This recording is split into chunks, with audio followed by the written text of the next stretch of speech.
Алдыңкы 5 жылдын ичинде ИДПнын көлөмү боюнча өнүккөн 50 мамлекеттин катарына киребиз деген. Бул ар бир 100 койдон 900төн коз алабыз, ар бир койдон 40 килограммда жүн алабыз дегенге барабар. Жомокту токуганда дагы жөндөп токусаңар болмок.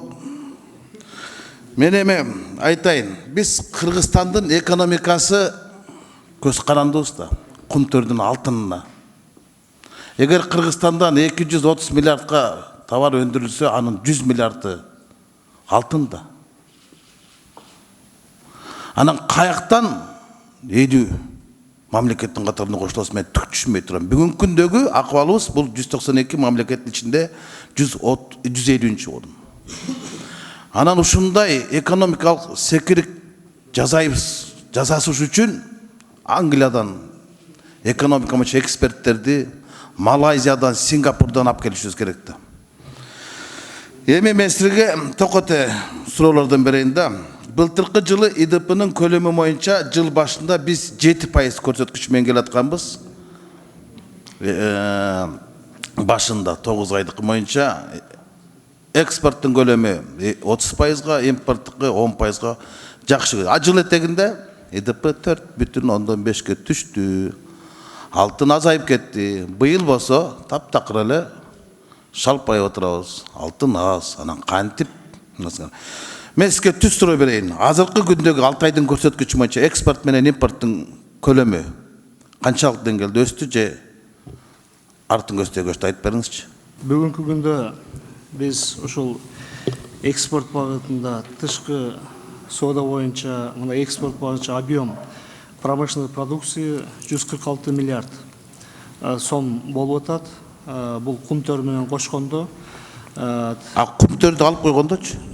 Кум төрдү алып койгондо 283 миллиард болуп атат. 2,1%га өсүп атабыз. Жакшы. Ушул элеби? Ооба. Өзбекстан менен чек ара ачылып, мамилелер жакшы жолго салды. Кандай жылыштыктар бар? Былтыр 150 миллион алышканбыз, же болбосо былтыркы жылдын көрсөткүчү боюнча Өзбекстанга экспорттун көлөмү 81 миллионго, импорттуку 93 миллионго бул чыкканда. Азыр кандай? Өсүш 17,4%, башка айтканда 14 миллион доллардын тегерегинде. Бул кошумча, башка айтканда 95,1 миллион долларга. 7 айдын жыйынты боюнча. 7 айдын жыйынты боюнча. Ооба. Кытайга жалпы 2017 жылдын отчету боюнча 845 миллион болсо, импорт 790 миллион, анан экспорт 54 миллион болгондо, ошо биз Кытайга эмнени экспорттойбуз, мен түшүнбөй турам да. Ким түшүндүрүп берет ошо? Кытайга бизден эмне экспорт кетет? Негизинен биз Кытайга рудаларды, Нени? рудаларды.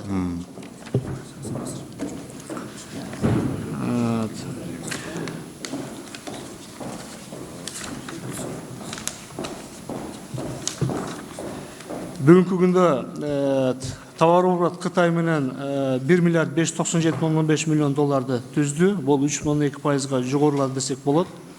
Экспорт 97,5 миллион доллар, рост 21,7% болуп атат. Импортубуз 1 миллиард 500 миллион доллар, рост 2,2% болуп атат. Канча калыс, рахмат, мен кесип суроо берейинчи. Калыс мырза. Экспорт негизинен 2017 жылы 2016 канча эшек саттык Кытайга? Бул боюнча менде маалымат жок. Кытайга биздин азыр мына мен карап отурам. Негизинен биз азыр 17 миң эшек кетти. 17 миң эшек саттык. Ого, мына экспорттун көлөмү ушактан көтөрүлүп аткан турбайбы? Каякта урудан айтасыңар? Анан дагы Кытайга бу дагы экспорттук потенциалдын өнүгүүсү да. Бу дагы бирөөнүн малы, бирөө сатат, бирөө экспорт кылат. Эң туура айтып атат, күлбөгүлө да экспорттук потенциал туура айтып атасыз. Туура кете берсин да, бул эми бул семейство лошадиных деп коет. Эми андан сырткары Ырыскел Чынөкөч, Кытайга мисалы азыр кийинки убактарда көбөйүп атат. Мына биз жанагы түзүп келген протоколдорго ылайык Кытайга азыр 1000 тоннага жакын эт кетти. 1000 тоннаға жақын 1000 тоннага жакын. Ичеттер, жанагы эмелердин баары биригип эт кетти. Анан 1,5 миң тонна, 1,5 миң тонна жуылган жүн кетти. Жүн. Жүн кетти. Анан основной бал мына 240 тонна бал кетсе, ошонун 90% Кытайга кетет. Азыр биз 5 протоколду жибердик Кытайга. Уйдун эти, койдун эти, кургак сүт, анан да чочко баккандар ошондо кошту, чочконун эти, анан жанагы ичеттер боюнча да өзүнчө протоколго азыр кол коюлуу күтүлүп атат. Жакында президент менен барганда да меморандумга кол коюп келгенбиз. Эгер бул иштер ишке ашып кетсе, да Кытайга көбөйөт экспорттук потенциал.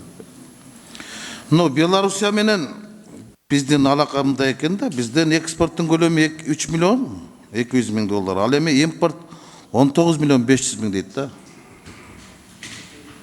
Biz Belarus'tan satıp alıp başladık mı?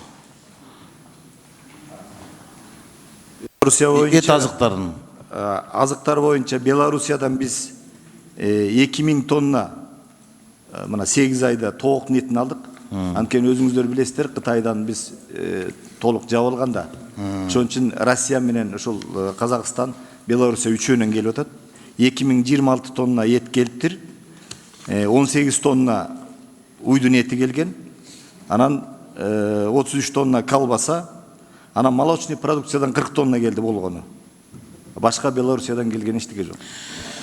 Мен мына 24 кежидеги маалыматтарга карап ушул суроолду берип атам да, биз 30 миллион долларга чейин эт азыктарын Казакстанга чыгарып атабыз, өзүбүз кайта сатып алып атабыз да. Биз мындайча айтканда казык арта чучуктун баарын казактарга берип, өзүбүз акарашка жап калыпбыз да. Ошондой эле болот атпайбы? Мөмө жемиштердин баардыгын эле Россияга экен, анан основной бул текстиль. Текстилден 200 миллионга жакын Россияга, а бирок ошол эле кезде биз Түркиядан киргизип атабыз, анан Кытайдан киргизип атабыз. Туурабы?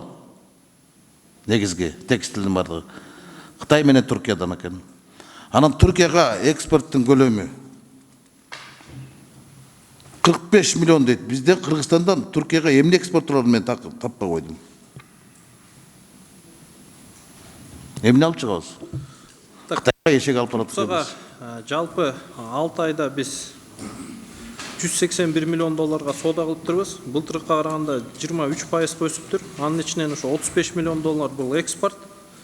Так, экспортко негизи кирген нерсе бул бизден бурчак, жаңгак, авиакеросин, терилер, пахта, алтын, жана ушул ар кандай темирлер. Мына рахмат. Эң негизги бизден экспорттун эң көп көлөмү кайсы өлкөгө, кайсы мамлекетке?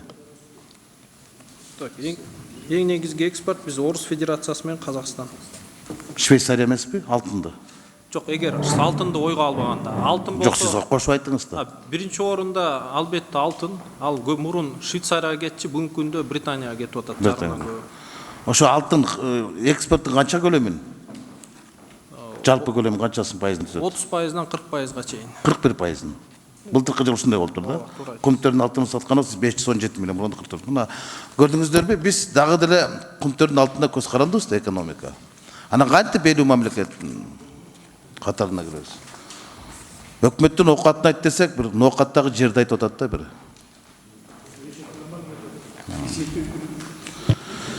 Ошондуктан бул боюнча биз муну экономиканын өнүгүшү боюнча мында эки барак кагаз менен кылбай салык кызматынын өзүнчө, бажы кызматынын өзүнчө, экономика министрлигинин өзүнчө булардын кандай аракеттери бар. Жогоруда Төрөбай Закирович айтып кетпедиби? Мурунку өкмөттөрдүн убагында чыгарылган буйруктар менен токтомдордун көлөмү канча, силер азыр кандай иш кылып атасыңар депчи. Айта албайм деп атат, мүмкүн ошол убакта Төрөбай Закирович айтканга неме болуп калар. Ошон үчүн дагы карайык. Бирок азыркы отчет чын айтканда бул алгылыктуу эмес, канааттандырылган эмес. Рахмат.